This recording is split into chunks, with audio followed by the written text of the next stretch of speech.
Hello అండి. నేను సడన్గా వీడియో పెట్టడానికి ఒక కారణం. టాలీవుడ్ హీరో రాజ్ తరుణ్ ఇప్పుడు చిక్కుల్లో పడ్డారు.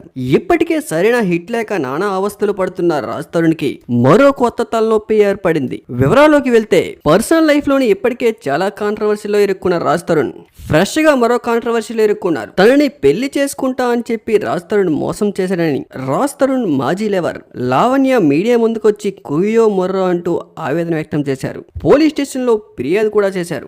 దాదాపు 11 సంవత్సరాలుగా తాను రాజ్ తరుణ్ రిలేషన్ లో ఉన్నట్టు తెలిపారు. తామిద్దరూ గుడిలో రహస్యంగా పెళ్లి కూడా చేసుకున్నట్లు తెలిపారు. సినీ హీరోయిన్ తో ఎఫ్ఐఆర్ పెట్టుకుని ఇప్పుడు తనని వదిలేశారంటూ తీవ్ర ఆందోళన వ్యక్తం చేశారు లావణ్య.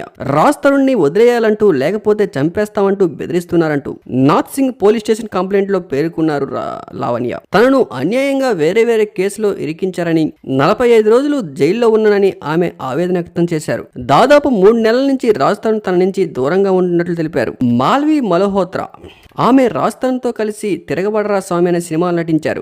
మాలవి మల్హోత్రా ఆమె సోదరుడు లావణ్యని బెదిరించారంటూ లావణ్య ఫిర్యాదులో పేర్కొన్నారు. రాజ్ తరుణ్ జీవితం నుంచి వెళ్లిపోకపోతే చంపడానికి కూడా వెనకాడమంటూ తనని బెదిరించారంటూ లావణ్య పేర్కొన్నారు. అంతేకాకుండా హిమాచల్ ప్రదేశ్ ముఖ్యమంత్రి తమ నాన్నకు ఫ్రెండ్ అని తాము తలుచుకుంటే ఏమైనా చేస్తామంటూ మాలవి మల్హోత్రా ఆమె సోదరుడు తనని బెదిరించినట్లు పేర్కొన్నారు.